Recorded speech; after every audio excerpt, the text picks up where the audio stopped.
მადლობა, მოგესალმებით. წარმოგიდგენთ პოდკასტს რადიო გრუნის აღმოჩენა, რომელსაც მე ნანკა ძანაშვილი გავუძღვები. დღეს ჩვენი სტუდიის სტუმრები არიან, ანუ რადიო გრუნის აღმოჩენები გახდნენ ახალგაზრდა მუსიკოსები გურამ გოჩაძე და ჯონი ქიძინიძე, რომლებიც ჩვენი ეთერისთვის სპეციალურად ბათუმიდან ჩამოვიდნენ. მადლობას გიხდით სტუმრობისთვის. როგორც ვიცით, ბათუმიდან ხართ, მოღვაწეობთ ამ ლამაზ ქალაქში და თავდაპირველად რომ დავიწყოთ, რა პერიოდს ითვლის თქვენი მუსიკალური კარიერა და როგორ დაიწყო?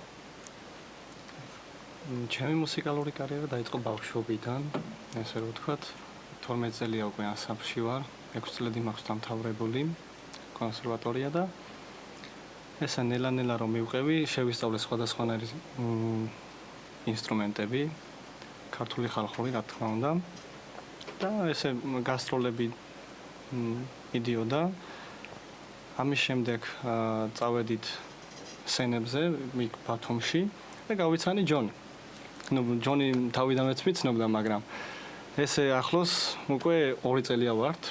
ვღერით, ვუგრავთ, რა ვიცი, კიდე ბევრ ისეთ რაღაცებს ვაკეთებთ, რომ ანუ ვუყურებთ, შემდეგ იმას ვიღებთ ჩვენ და ჩვენივე ვაწყობთ იმ სიმღერებს და ესე რომ ვთქვათ, რაღაცები გამოგვდის. რომელ მუსიკალურ ჟანრს არიჭებთ უპირატესობას? აი, ვიცი რომ 16 ინსტრუმენტზე უკრავს და თქვენთვის რომელია გამორჩეული, რომელთაც გამორჩევთ? ფანდური. ჩემთვის ფანდური, იმიტომ თავიდანვე დასაწყისი რაც იყო, ფანდურით დავიწყე. და თქვენთვისაც რომელი ინსტრუმენტია საუკეთესო? და რა თქმა უნდა. და როგორც ვიცი, რეპერტუარიდან ჩვენთვისაც გვაქვთ მომზადებული მუსიკალური ნომრები და რა შემოგთავაზებთ ახლა? ეხლა შემოგთავაზებთ ესე რომ ვთქვათ, თუშური ტეხილები არის, ხევსრული. მადლობა ის.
დიდი მადლობა, მგონი ამ ნომრის შემდეგ აღარ უნდა დარჩეს არავის კითხვა, თუ რატომ გახდით გრუნის აღმოჩენა. გავაგრძელოთ ინტერვიუ. გურამ, გასტროლებზე ყოფნისა შენთვის ყველაზე დასამახსოვრებელი რომელი მომენტი იყო, რაც ესე გახსენდება? ალბათ ძველი დრო, სადაც ყოფილ გუნდებთან ერთად მიწევდა შორგზაზე წასვლა, ეს იყო იზმირი, თურქეთი. და ჩემთვის იყო ძალიან სასიამოვნო დღეები გატარებული იმ დროისთვის, იმიტომ რომ ისეთი შთაბეჭდილებები და ისეთი ძალიან კარგი ემოცია იყო ჩემთვის, რომ არ ვიცი, ალბათ ადამიანი ვერ აღწერს. ჯონის წიგნების კითხვა უყვარს, თქვენი ჰობია და რომელ ჟანრში პოულობთ ყველაზე მეტ ინსპირაციას? სიყვარულის. რატომ გადაწყვეტეთ თბილისის უმაღლეს გალობის უნივერსიტეტში სწავლის გაგრძელება და როგორ ფიქრობთ სამომავლო კარიერაში რამდენ დაგეხმარებათ? თბილისის კონსერვატორიაში იმდო გადავწყვიტე წამოსვლა, რომ აქეთ უფრო მეტი ის გაქვს, რა ქვია, ესე რომ ვთქვათ, ძალა და იმის შესწავლის უნარი, რომ უფრო განვითარდე და უფრო ისეთი რაღაცა შეჰმატო შენს პირად მოღვაწეობას, რომ ეს მერე და მერე ვითარდება და ეს წელი დამჩა და მერე გადმოვდივარ აქ თბილისში გალობის უნივერსიტეტში უნდა ვისწავლო. უფრო მეტი აი ჩემი მასწავლებლის მადლიერი ვარო, ესე გვერდში დამიდგა და კიდევ მიდგას და კიდე დამიდგება მომავალში.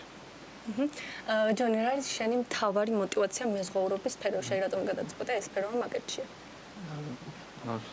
სულ სხვა პირი რაღაცას აღმოჩენდა ჩემ თავში და ასე მიყვარს რაღაცები. და ვინ იყო თქვენი მოტივატორი, აი მეზღვაური? ჩემი მეგობრები. და მაინტერესებს ორივესგან რა სირთულეებს აწყდებით ახალგაზრდა მუსიკოსების რანგში. მუსიკოსებში ძალიან ბევრი ჩიხი არის, სადაც გამოსვლა გვიწევს იქიდან ან ბარიერის გადალახვა, იმიტომ რომ აი ხელოვნებაში მაგალითად ძალიან ბევრი ესე ძალიან ცუდად გამოვიდა, მაგრამ ყველგან არის ინტრიგნები, ესე რომ ვთქვათ, ვიღაცა ვიღაცაზე მაგარია, ვიღაცა ვიღაცაზე არ არის მაგარი და ესე რომ ვთქვათ, ანუ უბრალო ადამიანი უნდა იყო და არ უნდა თქვა იმაზე, ანუ ადამიანზე ცუდი, რომ მე შენზე მეტი ვიცი. ეს არის ძალიან ცუდი ნათქვამი, იმიტომ რომ შეიძლება იმ ადამიანმა შენზე მეტი იცოდეს სხვა სფეროში. ამიტომ ჯობია რომ შევინარჩუნოთ ჩვენი რაც გაგვაჩნია, რაც ვიცით და პირიქით, ანუ ჩვენი ხელოვნება შევმატოთ სხვას და გადავცეთ, ესე რომ ვთქვათ. ეს იქნება ყველაზე კარგი რა. და თქვენი ყველაზე დიდი წარმატება რომელი იყო ორივესგან მაინტერესებს? მიღწევას თვლით ეს ყველაზე დიდი წარმატება. დიდი მიღწევა ალბათ ეს იყო, რასაც მივაღწევ და კიდე უფრო მეც მივაღწევ თბილისში რო ჩამოვალ და კიდე გავნახე უნივერსიტეტში. თქვენთვის ასევე მეც აქ რომ მოვხდი, ჩვენთვის წარმატება. და რა გეგმები გაქვთ სამომავლოდ? სამომავლოდ ჩაბარებას ვაპირებთ. ყველა ვიშლებით რაღაცები გაგვაჩნია ცხოვრების ეტაპები, რომელიც უნდა გავიაროთ. სფეროები, ჩვენი საქმიანობა, ხელოვნება და ანუ არის ისეთი რაღაცები, რომ მე მაგალითად ამ ჩეს არის ჩემთვის აი სიმშვიდეს მანიჭებს, აი თუ რაღაცაზე მაგალითად გაუბრასნიან რაღაცა, დავუკრავ და ვიმღერებ. აი შინაგანაც ვშვიდდები და ემოციებს გამოვხატ. და ბოლოს რა რჩევას მისცემდით ახალგაზრდებს, რომლებიც რამდენიმე სფეროს შორის ცდილობენ არჩევანის გაკეთებას? ყოველთვის ან განვითარდნენ რაც მათ მოწონთ. არავინ არ უნდა სულს არ დანებდნენ. და ყოველთვის მიაღწევენ რაც მათ სულს. გამოვათ ყველაფერი. ანუ რაც გაგვაჩნია ის გადავცეთ სხვებს და ვაკეთოთ სიკეთე, ესე რომ ვთქვათ, იმიტომ რომ დღევანდელ პერიოდში ძალიან რთულია ესეთი ადამიანის პოვნა, ვინც მართლა გვერდში დაგიდგება და ვისაც ენდომი. დიდი მადლობა საინტერესო ეთერისთვის, წარმატებას გისურვებთ და პოდკასტის ბოლოს ველით კიდევ ერთ მუსიკალურ ნომერს და ამით დავამშვიდობებით ჩვენს მსმენელს. რა შემოგთავაზებთ ამჯერად? შემოგთავაზებთ ურსას მუსიკას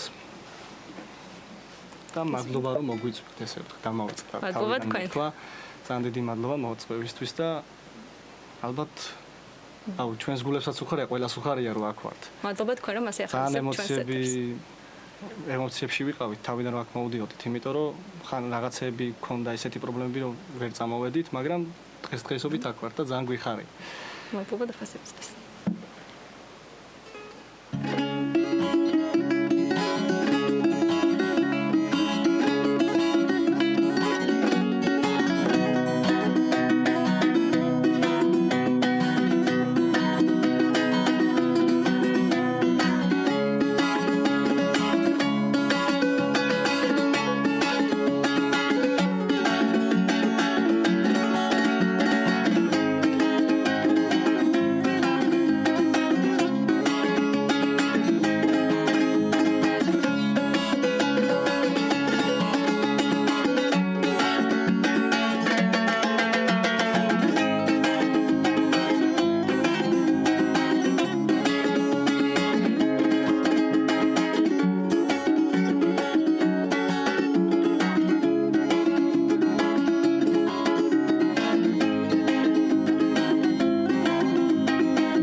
მადლობა, ასეთი გახდათ პოდკასტი რადიო გრუნის აღმოჩენა, რომლის სტუმრებიც გახდნენ მუსიკოსები გურამ გოჩაძე და ჯონი ქიძინიძე. მადლობა სტუმრობისთვის, წარმატებას გისურვებთ. მე ნანკა ძანაშვილი ვარ და დროებით გემშვიდობებით.